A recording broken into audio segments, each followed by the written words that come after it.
मधुबन के बाबा, मधुबन के बाबा मुरली वाले, आपका क्या कहना, आपका क्या कहना। ओम शांति। आज 24 दिसंबर 2022 के साकार मधुर महावाक्य हैं। आज मीठे मीठे बाप दादा बोले, मीठे बच्चे सदा यह स्मृति में रहे कि हमारा ये अंतिम 84वां जन्म है। अब वापिस घर जाना है, फिर अपने राज्य में आना है। बाबा ने कहा, मीठे बच्चे सदा ये स्मृति में रहे कि हमारा ये अंतिम 84वां जन्म है। अब वापस घर जाना है, फिर अपने राज्य में आना है। बाबा आज प्रश्न पूछ रहे हैं कि बाप पक्का सौदागर है कैसे? और उत्तर में बाबा कहते हैं, जो अभी साहूकार हैं, जिन्हें पैसे का नशा है, बाबा कहते हैं तुम यहाँ की अपनी राजाई संभालो। उनका बाप स्वीकार नहीं करता है। गरीबों को ही बाबा ऊंच ते ऊंच बनाते हैं। गरीबों की पाई पाई सफल कर उन्हें साहूकार बना देते हैं। इसलिए बाप को पक्का सौदागर कहा जाता है। बाबा एक और प्रश्न पूछते कि बच्चों में कौन सी सुस्ती बिल्कुल नहीं होनी चाहिए? तो उत्तर में बाबा कहते हैं, कई बच्चे मुरली सुनने व पढ़ने में सुस्ती करते हैं, मुरली मिस कर देते हैं।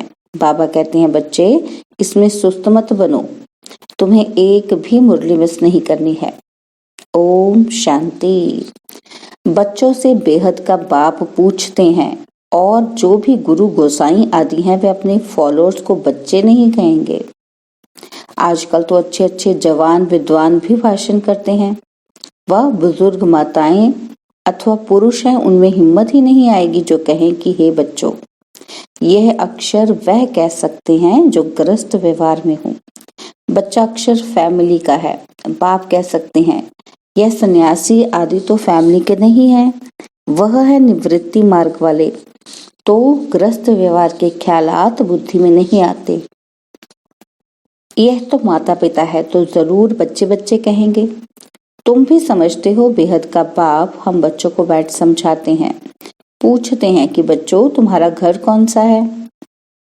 कौन सा है? परम धाम। परम धाम से कोई समझेंगे नहीं, कहना चाहिए शांति धाम, निर्वाण धाम। तुमको याद करना है अपने घर को। जानते हो बाबा आया हुआ है, हमको श्रृंगार कर घर ले जाएंगे, फिर हम सुख धाम में आएंगे। अभी तो ये है दुख धाम, इनका तुमको सन्यास करना है। ये बेहद का सन्यास सिवाय परमपिता परमात्मा के और कोई सिखला न सके। वह तो हद का अर्थात घर बार का सन्यास करते हैं, और यह तो माता पिता है ना। माता पिता घर बार कैसे छोड़ाएंगे? उनका तो धर्म ही है निवृत्ति मार्ग का। जैसे और धर्म हैं, आर्य समाजी, राधा स्वामी। अभी राधा का स्वामी कौन है, ये कोई भी नहीं जानते हैं। वास्तव में राधे कृष्ण तो प्रिंस प्रिंसेस हैं, आपस में दोनों सखा सखी चेहरे। उनको राधा का स्वामी नहीं कहेंगे। जब राधा का स्वामी बनता है, फिर नाम बदलकर लक्ष्मी नारायण नाम पड़ेगा। श्री नारायण स्वामी है। हाँ, जब तक शादी नहीं की है तब तक स्वामी नहीं कहेंगे। ये समझने की बातें हैं। बाप ने बच्चों से पूछा, अपना शांति धाम सुख धाम याद है? यह रावणपुरी दुख धाम है, पूरी रहने की होती है। रावणपुरी में राम सीता है नहीं। यूं तो तुम सब सीताएं हो, और बाप कहते हैं मैं हूँ राम। मुझे तुम सीताओं को रावण की जेल से छुड़ाना है। जो सारी दुनिया समुद्र के बीच में है, उन पर रावण का राज्य है। राम राज्य तो सत्युग में था, जिसमें लक्ष्मी नारायण राज्य करते थे। था भारत पर राज्य, परंतु उस समय और कोई खंड ना होने के कारण कहा जाता है ये भी विश्व के मालिक थे। हैं भारत के मालिक, और कोई खंडों का नाम निशान नहीं रहता, तो सारी दुनिया के मालिक ठहरे ना। और वहां तुम्हारे मीठे पानी पर राज्य चलता है। तो यह तुम बच्चों की बुद्धि में रहना चाहिए कि अब नाटक पूरा हुआ है, अभी वापस घर जाना है। हमने 84 का चक्र लगाया है। मनुष्य की बुद्धि में कुछ नहीं आता, ऐसे ही सुनी सुनाई बात कह देते हैं। तुम जानते हो हम 84 का चक्र लगा कर आए हैं, अभी हमको वापस जाना है। फिर नए सिरे चक्र शुरू होगा। पुरानी दुनिया कलयुग से नए सिरे शुरू नहीं हो सकता, परंतु नया चक्र सतयुग से शुरू होगा। ये सब बातें तुम बच्चों को ही समझाई जाती हैं, परंतु कितनी बातें बच्चे भूल जाते हैं। धारणा ना होने के कारण फिर वह खुशी का पारा नहीं चढ़ सकता। हमारा ये 84वां अंतिम जन्म है, फिर हम अपने घर जाएंगे। जब तक पवित्र नहीं बने हैं तब तक कोई वापस नहीं जा सकते।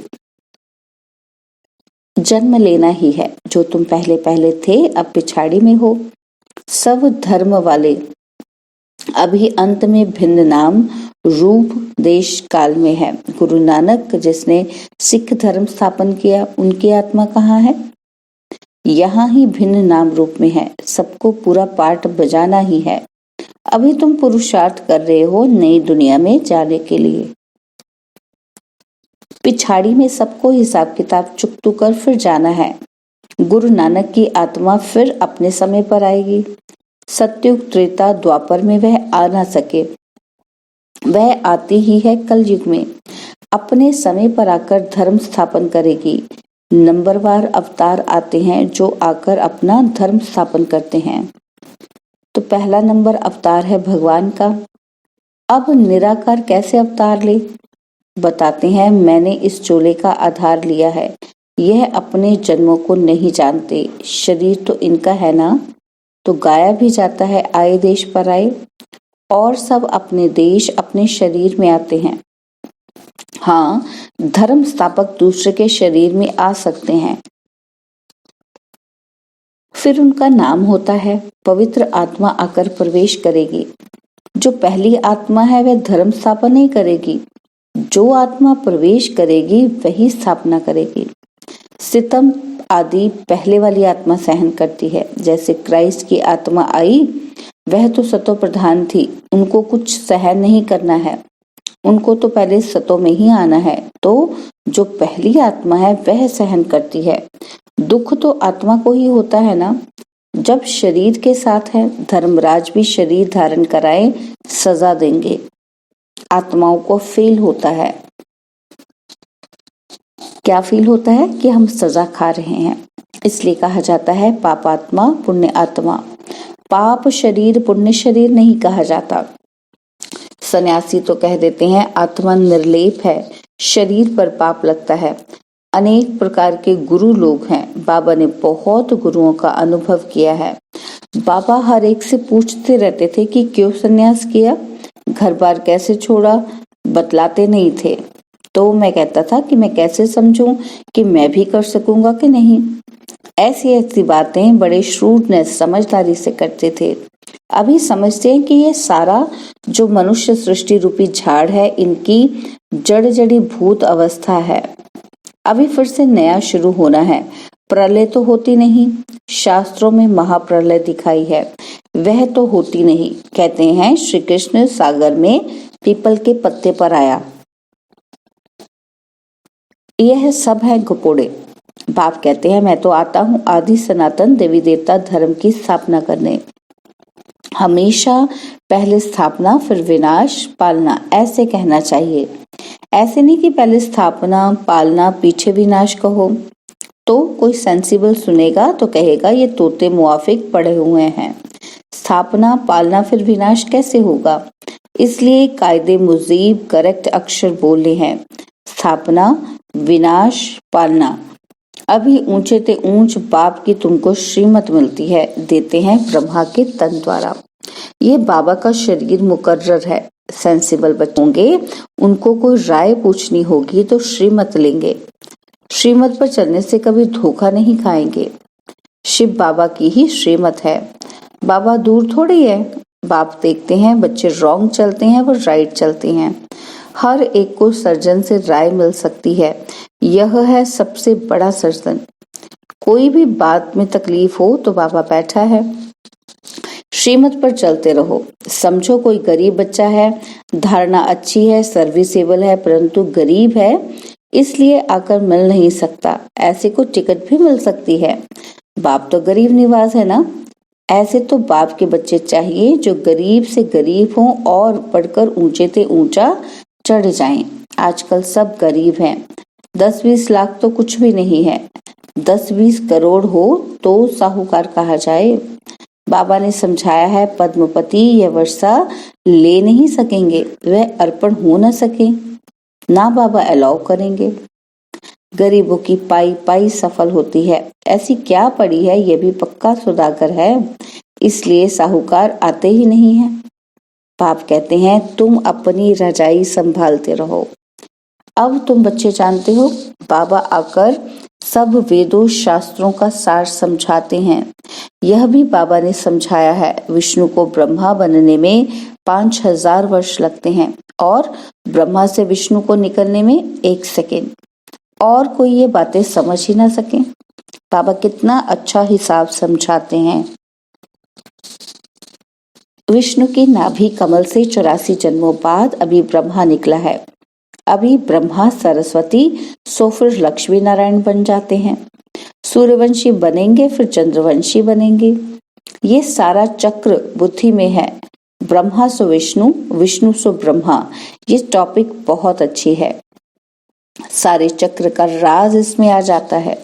ये सब बातें सेंसिबल बच्चे अच्छी रीति धारण कर सकेंगे और पॉइंट्स लिखते करेक्ट करते रहेंगे। भाषण जब करते हैं कोई को याद नहीं रहता तो कागज सामने रखते हैं। तुम बच्चों को ओरली समझाना है। बैरिस्टर लोग बहुत अभ्यास करते हैं, फिर दूसरा वकील आर्ग्यू करेंगे तो किताब खोलकर देखेंगे, फिर बोलेंगे जज साहब देखो फलानी लॉ बुक में यह है, फिर कहेंगे फलाने बुक में यह है। उनके पास बहुत पॉइंट्स रहते हैं। इंजीनियर की भी बुद्धि चलती रहती है, तो हमको ऐसे ऐसे प्लान्स बनाने हैं।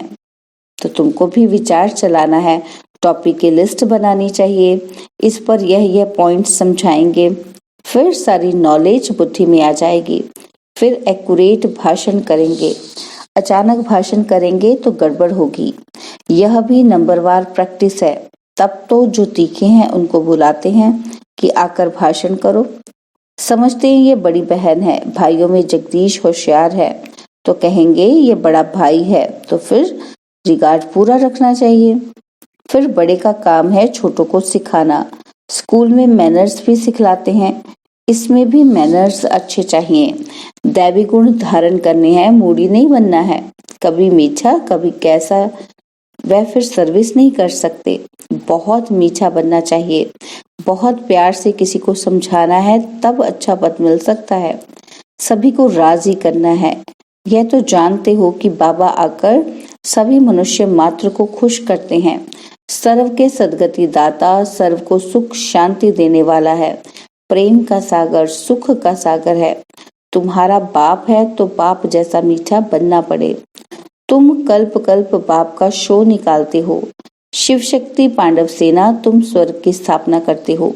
टाइम लगता है। जब तक आसरी गुण बदल दैवी गुण बन जाएं, आत्मा पर जो जंग चढ़ी हुई है वह कैसे निकलेगी? योग बल से। जितना बाबा की याद में रहेंगे उतना कट उतरेगी। बच्चों को मुरली एक भी मिस नहीं करनी चाहिए। बहुत बच्चे सुस्त हैं जो कभी मुरली भी नहीं पढ़ते हैं। मुरली में बहुत अच्छी अच्छी पॉइंट्स निकलती है, तो कभी भी मुरली मिस नहीं होनी चाहिए। परंतु बाबा जानते हैं अच्छे अच्छे बीके भी मुरली की परवाह नहीं करते, समझते हैं हम होशियार हैं। अच्छा, मीठे मीठे सिकिलते बच्चों प्रति माता पिता बाप दादा का याद प्यार और गुड मॉर्निंग। रूहानी बाप की रूहानी बच्चों को नमस्ते। हम रूहानी बच्चों की रूहानी बाप दादाजी को दिलवा जान सिकवा प्रेम से नमस्ते। ओम शांति। प्यारे बाबा, मीठे बाबा, मेरे बाबा, शुक्रिया बाबा, शुक्रिया बाबा, शुक्रिया बाबा। धारणा के लिए मुख्य सार है, पहला पॉइंट, सभी को राजी करना है, मोड़ी दिमाग वाला नहीं बनना है, बहुत बहुत मीठा बनना है, अच्छे मैनर्स सीखने और सिखलाने हैं। सेकंड पॉइंट है, हर कदम पर सुप्रीम सर्जन से राय लेनी है, श्रीमत पर चलते रहना है, सेंसिबल बन हर पॉइंट्स स्वयं में धारण करनी है। बाबा ने आज वरदान दिया, त्रिकालदर्शी स्थिति में रह ड्रामा के हर समय के पार्ट को देखने वाले मास्टर नॉलेजफुल भव। त्रिकालदर्शी स्थिति में रह ड्रामा के हर समय के पार्ट को देखने वाले मास्टर नॉलेजफुल भव। त्रिकालदर्शी स्थिति में स्थित रहकर देखो कि हम क्या थे, क्या हैं और क्या होंगे। इस ड्रामा में हमारा विशेष पार्ट नूंधा हुआ है। इतना स्पष्ट अनुभव हो कि कल हम देवता थे और फिर कल बनने वाले हैं। हमें तीनों कालों की नॉलेज मिल गई। जैसे कोई भी देश में जब टॉप पॉइंट पर खड़े होकर सारे शहर को देखते हैं तो मजा आता है, तो ऐसे संगम युग टॉप पॉइंट है। इस पर खड़े होकर नॉलेजफुल बनकर हर पार्ट को देखो तो बहुत मजा आएगा। स्लोगन है, जो सदा योग युक्त है उन्हें सर्व का सहयोग स्वतः प्राप्त होता है। जो सदा योग युक्त हैं उन्हें सर्व का सहयोग स्वतः प्राप्त होता है। ओम शांति।